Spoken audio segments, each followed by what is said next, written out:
Hello everyone, আজকে আমি বানাবো চিকনি শাক। তো আমি এখানে চিকনি শাক বেছে নিয়েছি। এবার আমি একটা কড়াই নিয়ে নিয়েছি, এর মধ্যে আমি সর্ষের তেল দিয়ে দিয়েছি। তেলটা একটু গরম হয়ে আসলে আমি এবারে এর মধ্যে অল্প একটু কালো জিরে দিয়ে দেবো। কালো জিরাটা একটু ভাজা হলে এবার আমি এর মধ্যে 8-10টা রসুন আমি থেতো করে রেখেছিলাম, সেই রসুনগুলো আমি এর মধ্যে দিয়ে দেবো। রসুনটা দিয়ে আমি একটু রসুনটাকে ভাজা ভাজা করব। রসুনটা একটু লালচে কালার হয়ে আসলে এই রসুনের মধ্যেই আমি একটা মিডিয়াম সাইজের পেঁয়াজ কেটে রেখেছিলাম, সেই পেঁয়াজ কুচিটাও আমি এর মধ্যে দিয়ে দেব। পেঁয়াজ কুচিটা দিয়ে এটাকে আমি ভালো করে নেড়েচেড়ে ভালো করে একটু ভেজে নেব।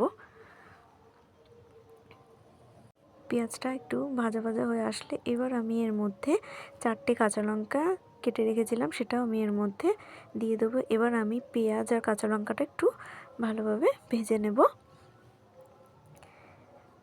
পেঁয়াজ আর কাঁচা লঙ্কাটা একটু ভেজে নেওয়ার পর আমি এর মধ্যে 1.5 চামচ মতন লবণ দেব। এখানে আমি 1.5 চামচ লবণ দিয়েছি ছোট চামচের, আর 1 চামচ আমি এখানে হলুদ গুঁড়ো দিয়েছি। এবার আমি এগুলোকে ভালো করে একটুখানি মিশিয়ে নেড়ে চেড়ে নেব।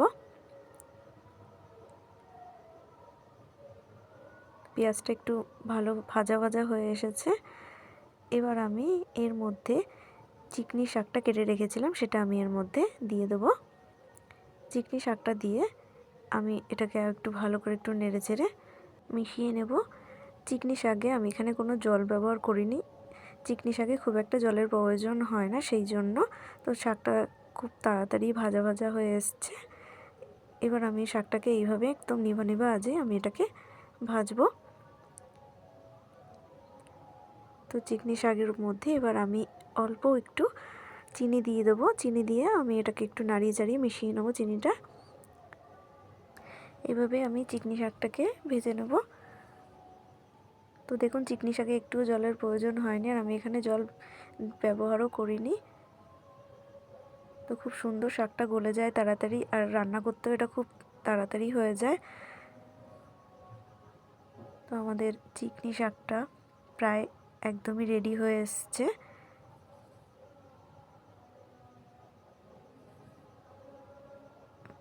আমাদের চিকনি শাক একদম রেডি। এবার আমি গ্যাসটাকে নিভিয়ে কড়াইটাকে আমি নামিয়ে নেব।